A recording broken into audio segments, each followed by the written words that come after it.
Hindi po nabantay ang kandila, naging sanhi ng pagkasunog at pagkatupok po ng 50 mga kabahayan. May update dyan ang Bombo Radio Cebu.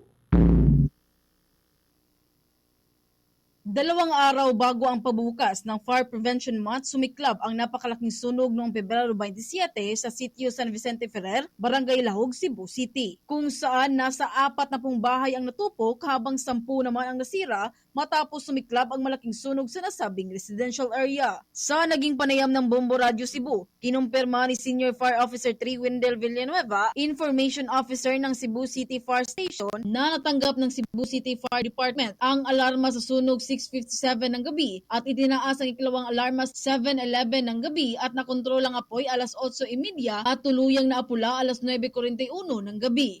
Dahil sa tindi ng sunog, rumisponde ang mga fire truck mula sa mga karatig lungsod tulad ng Mandawi, Lapu-Lapu at Talisay City para tumulong.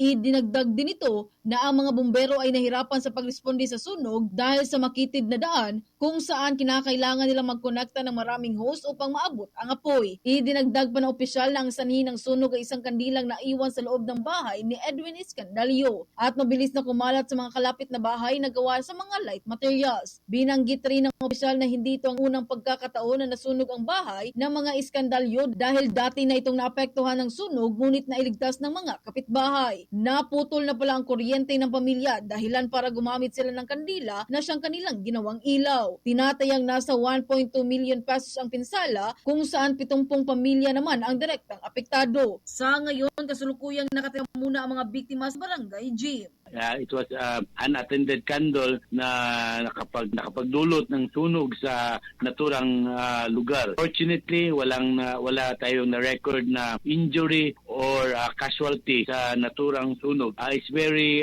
challenging for sa mga bumbero dahil napakalayo ng lugar sa main road. So kailangan nating mag-engine relay para maabot yung pinaka-interior na portion sa naturang lugar. Mula rito sa lungsod Luigan ng Cebu, Bombo John Nakanyati para sa #1 and most trusted radio network in the country, Bombo Radio Philippines. Basta Radio, Bombo!